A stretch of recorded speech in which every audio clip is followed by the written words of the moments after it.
देखिए वो क्या है कि इससे पहले कि हम जाएं वो पहले पहुंच जाते हैं लेकिन ये कि अब हम भी गए हैं इसलिए कि जो जिस तरह के उन्होंने केसेस किए हैं उनसे मुकाबला करना तो ज़रूरी है। तो हमने उन केसेस में इंटरवीन किया है, उन केसेस से हम लड़ रहे हैं।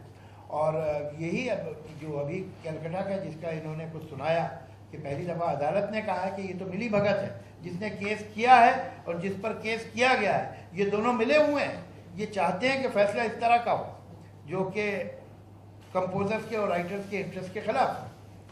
तो अब हम भी गए हुए थे, हमारे वकील ने भी वहाँ जाके जरा की और लड़ा और कहा कि साहब ये तो सब आपस की नूरा कुश्ती हो रही है।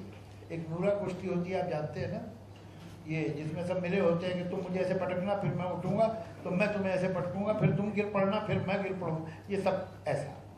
तो अब हम वो चीज़ें एक्सपोज हो रही हैं और वो कोर्ट्स भी अब समझ रही हैं और सरकार भी समझ रही है। तो अब ज़रूरी है, कोर्ट ने तो अपना काम कर दिया कि इनके ये जो पर्दा था वो फाश किया है। अब सरकार का फर्ज बनता है कि वो इस पर कोई कदम उठाए।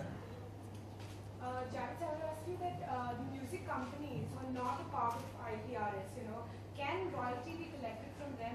Like for example, Yashraj Music, UTV, T-Series are not part of IPRS.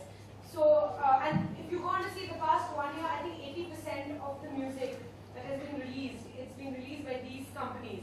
So I want to ask you, can royalty be collected from these music companies as well? First of all, any company collecting royalty on its own is not legal anymore. You know, the company as a publisher can collect their own royalty, but no company has the right to collect the royalty of a music director or a lyricist. According to the amendments 2012, the royalty of a composer can only be collected by the composer or his or her legal heir or a government recognized royalty collecting society on behalf of the composer. No other collection is legal. So as a matter of fact, if at all any company, any music company or production company is collecting royalties on behalf of the composers and the writers, is indulging an illegal act.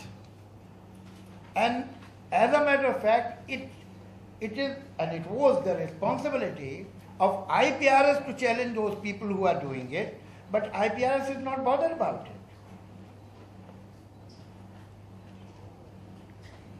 So you mentioned certain clauses that were keeping composers and writers from being part of the IPRS. If you could explain to us what those clauses are and how are they keeping you out of the system? देखिए, ये एक अजीब तरह बड़ा विशेष खेल था जो इतने दिनों से चल रहा था, जिसे अब तोड़ा गया। यहाँ पर IPRS में 1993 में म्यूज़िक कंपनीज एक MOU साइन करके अंटर हुई कि भाई जो रॉयल्टी आएगी वो आधी आपकी और आधी हमारी 50-50। अब ये तो मेंबर बन गई, यहाँ गवर्निंग बोर्ड पे आ गई। उधर ये म्यूज़िक कंपनीज जब अपना बिजनेस करती हैं तो ये प्रोड्यूसर से कहती हैं कि हम तुम्हारी म्यूज़िक तभी ख़रीदेंगे जब तुम राइटर से और कंपोज़र से सारे राइट इन परपेचुइटी अनकंडीशनली हमको ला के दो। अब वो प्रोड्यूसर जो है वो म्यूज़िक ही नहीं बेच पाएगा अगर ये ला के ना दे। तो वो कंपोज़र से और राइटर से कहता है भाई मैं तो म्यूज़िक ही अपनी नहीं बेच पाऊँगा अगर तुम ये सब लिख के नहीं दो, और मैं तुम्हें कैसे काम दूँ अगर मैं म्यूज़िक ही नहीं बेच पाऊँगा। तो उन्हें भी काम चाहिए, तो वो मजबूरन साइन कर देते थे। तो प्रोड्यूसर से म्यूज़िक कंपनी सब कुछ ले लेती थी। अब ये वापस आके फिर गवर्निंग बोर्ड पे बैठते थे और कहते थे कि तुमने तो सब बेच दिया है, तुम्हारे पास तो कोई राइट है ही नहीं, तुम किस बात की रॉयल्टी मांग रहे हो, अभी जो हम देते चुपचाप ले लो।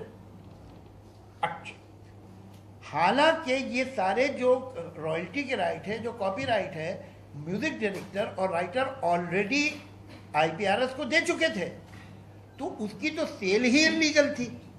पहले जो चीज़ पहले एक जगह असाइन कर दी गई है वो दूसरी जगह असाइन ही नहीं हो सकती थी, लेकिन ये हो रहा था और इसके खिलाफ बोलने वाला कोई भी नहीं, प्रोड्यूसर भी नहीं बोल रहा है, राइटर और कंपोजर भी पोजीशन में नहीं कि कुछ कह सके, और म्यूज़िक कंपनी भी मज़े कर रही है। तो यहाँ अब IPRS क्या ढकोसले की ने क्या ज़रूरत थी। ज़रूरत ये थी कि दुनिया की जो सोसाइटीज़ हैं वो पैसा कलेक्ट करती हैं राइटर्स और कंपोजर्स के नाम पे, वो आपको तभी भेजेंगी जब आप उनको ये अश्योर करेंगे कि कम से कम 50% कंपोजर और राइटर्स को जाएगा। तो इन्हें ये भरम भी रखना है और उस बहाने कुछ पैसे बांटते भी थे। ऐसा नहीं है कि एक पैसा भी किसी को नहीं देते थे, थोड़ा बहुत बांट देते थे। पूछने वाला इनसे कोई नहीं था कि भाई कितने % आया था पैसा, उसमें से कितने % तो हमें दे रहे हो, ये किसका काम कितना है, कुछ नहीं। फिर जो एक नई चीज़ आई जिसका नाम था रिंग टोन और कॉलर बैक टोन, उसमें असली बड़ा पैसा आने लगा। जब बड़ा पैसा आया तो ये थोड़ा बहुत भी देना उन्हें बर्दाश्त नहीं था। तो उन्होंने क्या किया कि एक रेजोल्यूशन पास करके जो रिंग टोन और इसका ये टेल्को का पैसा होता है ये IPRS से निकलवा ही दिया। और कहाँ भेजा? PPL नाम की एक संस्था में। PPL जो है वो है सिर्फ म्यूजिक कंपनी वालों की ऑर्गेनाइजेशन। उसे वहाँ भेज दिया कि ये वो कलेक्ट करेंगे और इनका हिस्सा आपको दे देंगे। तो वो हिस्सा तो हमने अभी तक देखा नहीं किस तरह का होता है, किस रंग का है, हमें नहीं मालूम। तो वो उसको हाईजैक करके दूसरी जगह भेज दिया गया। अच्छा, वहाँ पर भी क्या है कि और कंपनीज हैं, एक सेलेक्ट मीडिया नाम की कंपनी बनाई गई और कंपनी बनाई गई, ये अगले 3 साल की रॉयल्टी उसे बेच देते। अरे भाई तुम्हें क्या मालूम कितनी आने वाली रॉयल्टी? रॉयल्टी तो जब गाना बजेगा तो आएगी ना। तो इसको मतलब जैसे 100 रुपये में बेच दी, अब उसने अगर 500 कमाए तो 400 तो बाहर ही रह गए ना। वो तो कभी PPL में भी नहीं आए वो 400 रुपये। तो इसमें से IPRS को तो देने का सवाल ही नहीं था। तो और जितना ये 100 थे उसमें भी जो अगर आप देखेंगे परसेंटेज तो उसमें 50% तो दूर है, 20% 15% भी कभी नहीं आया। तो ये पूरा रैकेट एक फ्रॉड चल रहा है। ये ऐसा नहीं है कि म्यूजिक कंपनीज और कंपोजर राइटर्स के बीच में कोई मिसअंडरस्टैंडिंग है, कंट्रोवर्सी है। It is a scam. ये एक बहुत बड़ा स्कैम है जो अब धीरे धीरे एक्सपोज हो रहा है। सरकार को इसकी सुनगुन हो गई थी, इसलिए उसने इस तरह का कानून बनाया कि स्कैम कंटिन्यू न हो पाए। लेकिन अब हमें लगता है कि सरकार को कुछ कदम उठाने ही पड़ेंगे, उसके बगैर ये रुकेगा नहीं।